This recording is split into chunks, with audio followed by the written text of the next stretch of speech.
Colin, hey, congratulations on the Jester too. Thank you. Thank you so much. You know what? I fell in love with this character, the Jester, since it first came up on YouTube. I want to say almost 10 years ago, and has Yeah. amassed such a cult following. Was there any surprise on how big that this character has become and it became a franchise on its own? Yeah. There was only surprise, I think. I think our intention was to make another short film and then the next year move on to the next, spooky video, whatever that was going to be. And yeah, it was a huge surprise that the Jester out of the couple things that we had made was the one that got traction. You know what? I feel for you, especially the fact that as a short film director, this is something big, and you came up with the Jester a few years ago, and now a sequel. And I watched all of this, and I feel like between from YouTube to Jester 2, each of the films feel very different in its own way of style. Can you talk about the transitions from one format to the next film to the next film? Yeah, I mean the transition from short film to feature film was uh the biggest challenge for sure. Because I had never written a feature film before that and never thought I would get the chance to. And suddenly, now not only do I have to write a feature film, but it's involving expanding this thing, which only existed in the short film format, now into a full narrative. So, yeah, there were a lot of things to learn for sure. Um, but in terms of the style, I think the intention with the first one was we really were trying to figure out what the film was about. And then by the time we made this one, it's like, well, it's about the Jester. That's that's what we're gonna make this film about. And we're gonna go back to the shorts. That was always what my intention was, is I want to go back to like the tone and the atmosphere of the short films and find the fun in those and try to put that back in the movie. Now, for fans of the Jester, if they've been watching it since the YouTube days of nearly 10 years ago, they would notice that there and through the past two films, they would notice the evolution of the Jester, especially the fact of the looks, because you could tell with the mask and with the suit he's actually wearing, a lot of things have changed. Can you talk about the changes and how the decisions were made with these changes? Yeah, the decisions now, we kind of asked ourselves, well, what do we wish we could do back then that we didn't have the money or the talent to do? I mean, the mask was a $6 plastic mask from Walgreens, and the suit was on clearance at a Spirit Halloween, and we just dirtied it up because I just thought it was too bright, too clean, too orange, and I just wanted to break it up a little bit. But now it's like, well, we wish we could have made the mask, look like this, and we wish we could have made the suit look like this. Still trying to maintain the original look from the short films, but just give it a little bit more texture and a little bit more detail. So how did you finally settle what the mask finally looks like here in the Jester 2?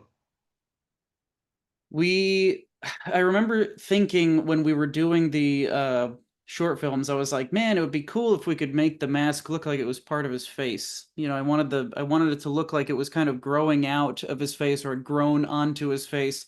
There's no way. We had no knowledge of how to do that or no money to do that back then.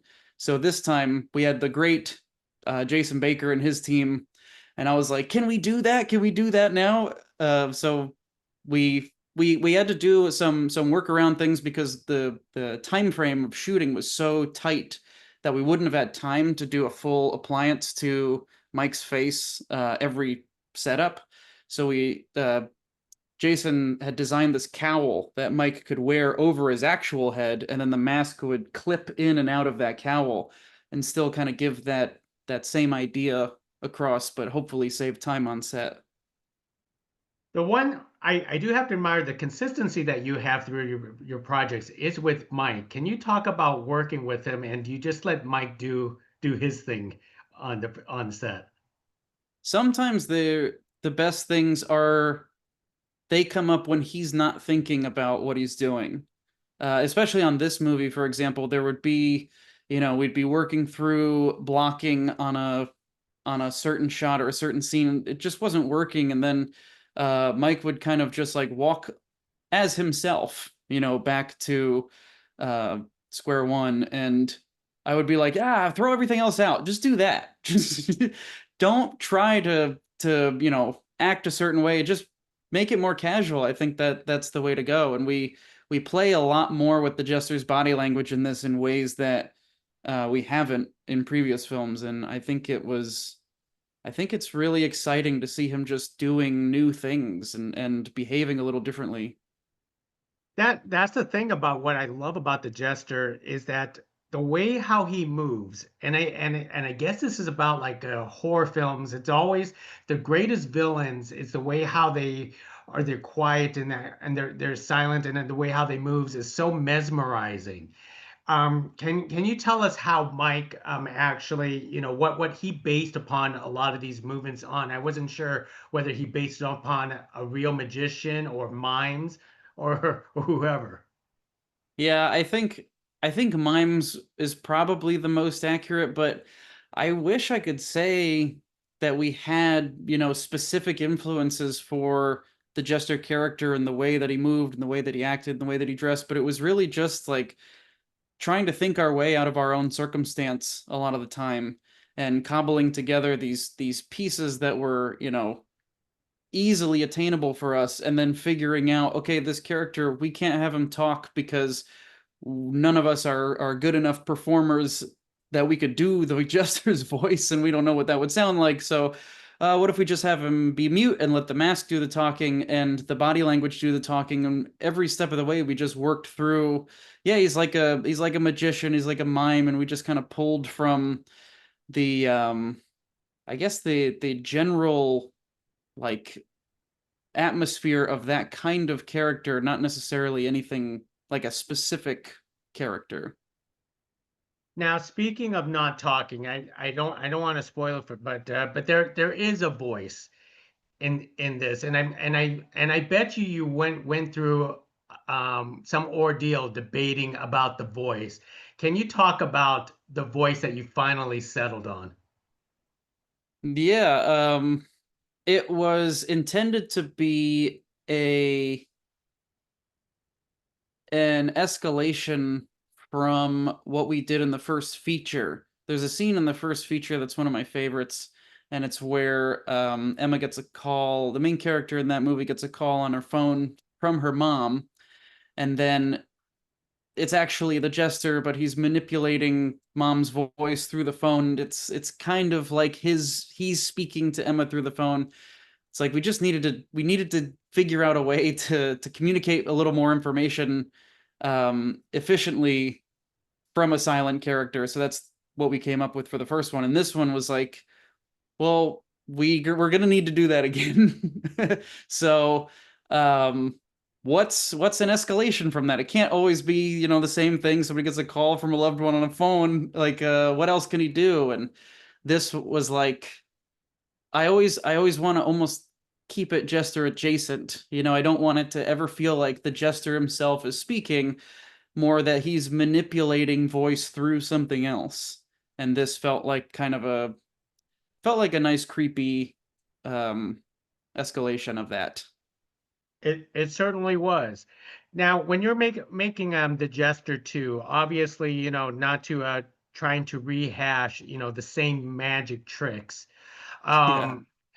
Um, how much of magic tricks did you actually have to like figure out to what to put into this film and to come up with the creative kills? Oh man, the magic tricks. The magic tricks are so difficult because we're not magicians. we the it was young us. We're like, wouldn't it be cool if he was a magician? And then now it's like, well, what what magic is he gonna do in this that he hasn't done yet? Like, that we can pull off as well, you know, for not a lot of money and not a lot of time, and we are not skilled magicians. So it's a lot of doing research on YouTube, and most of the YouTube magicians are like, I can't do that. This is way too advanced. So it's about finding the sweet spot. There's some things, especially in an initial scene between Max and the Jester in this, that are pulled straight from some YouTube magicians. We did have a magician consultant on this, but there wasn't really time for us to be able to use a lot of his suggestions in that way. So it just came down to what is the simplest thing that we can do, and that's always what we try to go, especially with the magic tricks. It's like, what's the cleanest idea when somebody sees, you know, an endless rope of scarves. It's like, you know, everybody recognizes that. Everybody recognizes pulling something out of a hat or a magic wand or something like that. So it's trying to find what is magic iconography that we can then manipulate into a Jester trick. Well said. Well, I'm Colin. I'm very excited for everyone to check out the Jester 2. I was waiting all summer for this film, and hopefully you pull off the Jester 3 out of your sleeve down the road. Oh yeah, thanks so much.